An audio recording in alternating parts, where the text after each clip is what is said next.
Hey friends, welcome back to another lesson from Nehemiah.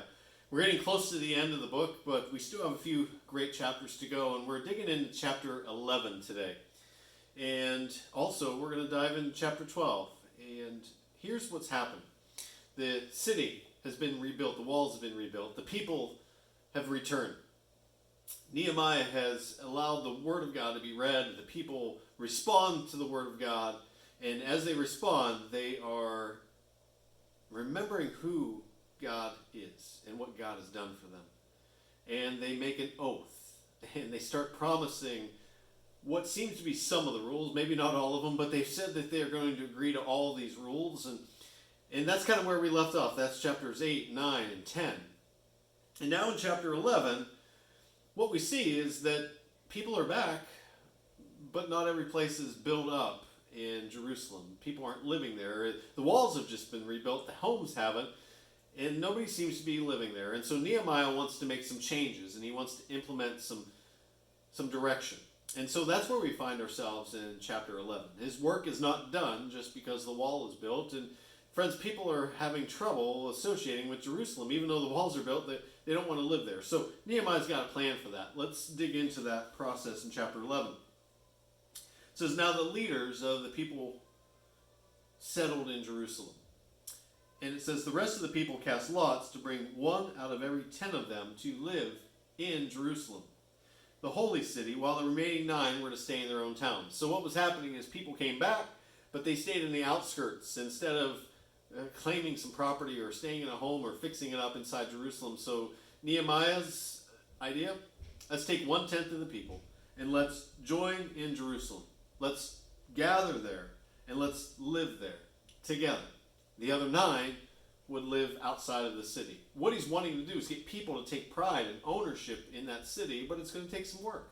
It's going to take some diligence. And there was also something very important. Verse 2, it says, the people commended all who volunteered to live in Jerusalem. So you had some people that said, hey, I will do it. You don't have to cast lots. I will go ahead and live in Jerusalem. And the people said, thank you. And so what happens after this is a list of all the leaders and a list of the descendants from the different tribes of Judah and Benjamin and the priests and the Levites and the gatekeepers. And that fills out chapter 11. There's no need for me to read that. There's nothing really special. It just shows who the lot fell upon. And then these were the people that were recorded that ended up living in Jerusalem. And so that takes us to chapter 12, where we see the priests and the Levites. They're now living in the city as well, and it lists everybody there who was part of the residency in Jerusalem. And it takes us through verse 26 of chapter 12. And you're probably thinking, wow, why couldn't you go that fast with all the other chapters? Well, again, there's a lot of people's names here, and I don't mean to skip over them. They're important. They're in the Word of God. But there's no little details that are really popping out to us. And so what happens now is that all these people will return. All the people, the 10% of the people are now living inside of Jerusalem. And so I really want to get us to focus on the end of chapter 12. So now that the people are back, what's next? Take a look at verse 27 of chapter 12.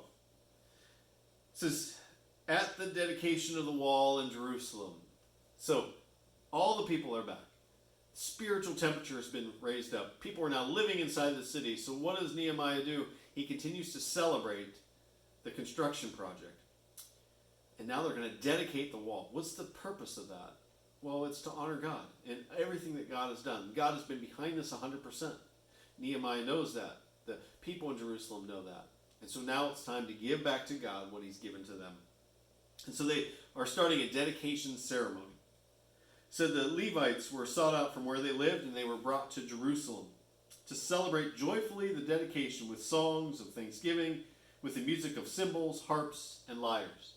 Friends, this goes back to something that David started. If we look back in 2 Samuel and when David was king, this is what they did. They celebrated with music.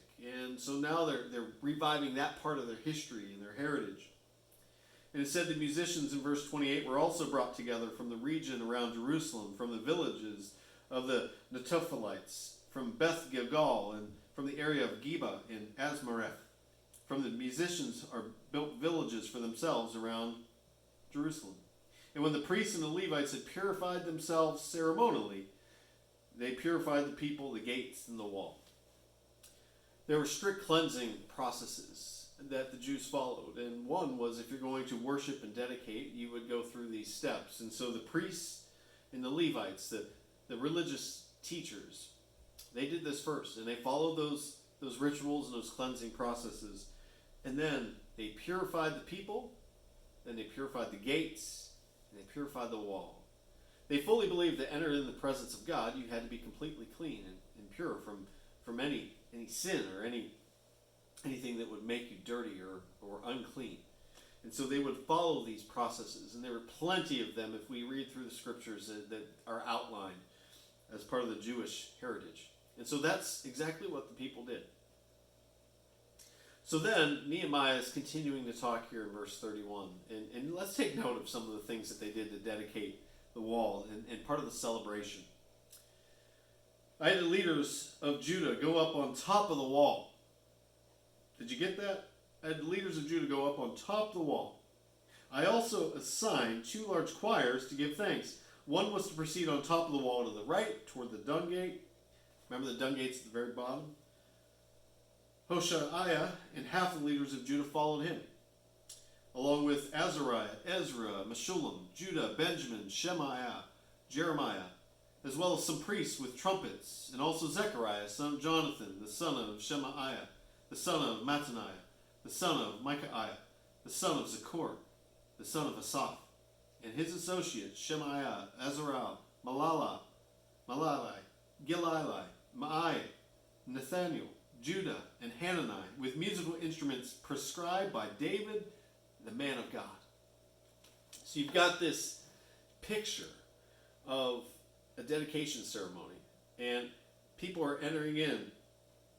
And what Nehemiah is doing is he's saying, okay, you people, this group here, go up on this side of the wall. Remember how tall the walls were? 40 feet high. And you remember what the opposition said? What would trample the wall? Even a fox.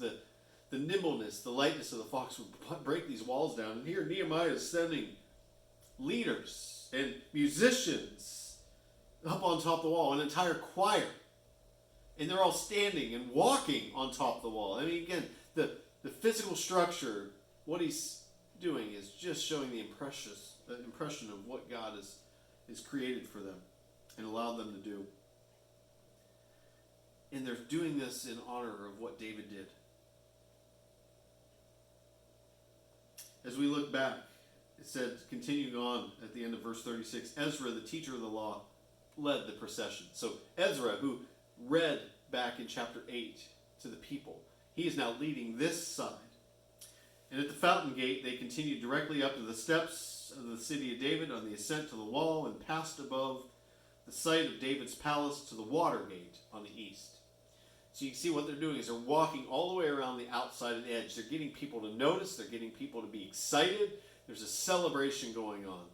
And it's just the place is just stirring with excitement and energy. Verse 38, it says, the second choir proceeded in the opposite direction, and I, Nehemiah, followed them on top of the wall, together with half the people, past the Tower of the Ovens to the broad wall, over the gate of Ephraim, to the Jeshaniah gate, the fish gate, the Tower of Hananiah, and the Tower of the Hundreds, as far as the sheep gate. So he's going from the bottom, and he's going all the way around to the top, on the left-hand side. The other group was going around to the right-hand side. And it says at the gate of the guard, they stopped. So you can imagine this huge procession, regardless of where you're at in the city. You look up and you see tons of people, hundreds of people walking on the top of the city gates. Verse 40. The 2 choirs that gave thanks then took their places in the house of God, and so did I, together with half the officials as well as the priests.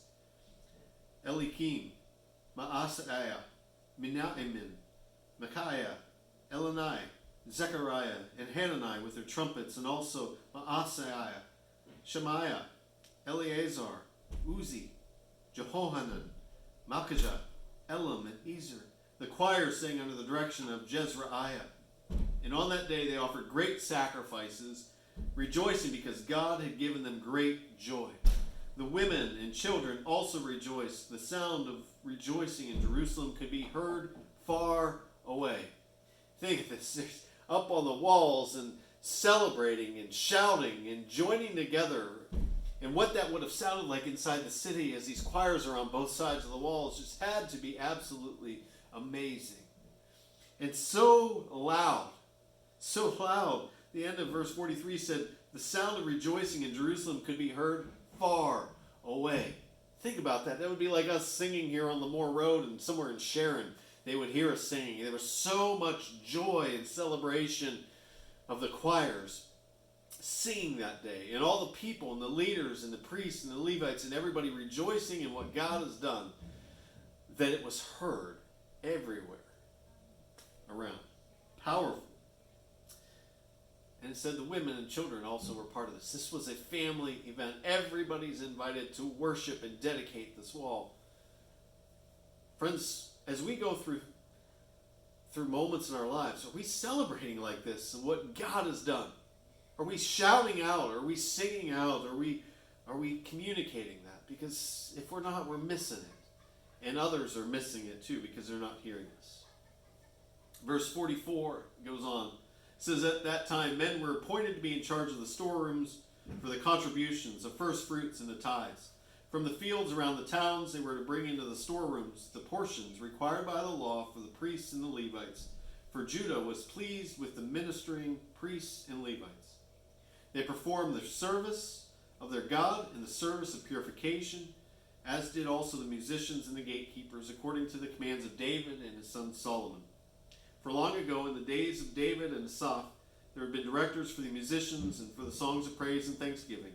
So in the days of Zerubbabel and of Nehemiah, all Israel contributed to the daily portions for the musicians and the gatekeepers, and they also set aside a portion for the other Levites, and the Levites set aside the portion for the descendants of Aaron. You see, everybody recognized they had to play a part in sharing and celebrating, and they took care of those who were in charge of worship. They took care of those who were in charge of the overseeing the day-to-day of the temple. And what a beautiful way to dedicate God's walls and God's presence than this big celebration. Nehemiah is bringing people back together in unity when they had been separated. And the common bond is God and what God was doing. Friends, don't miss what God is still doing today. And let us celebrate and let us draw back to Him. That's what we learn in Nehemiah both 11 and 12. Let's make sure we're celebrating Him today. Talk to you soon.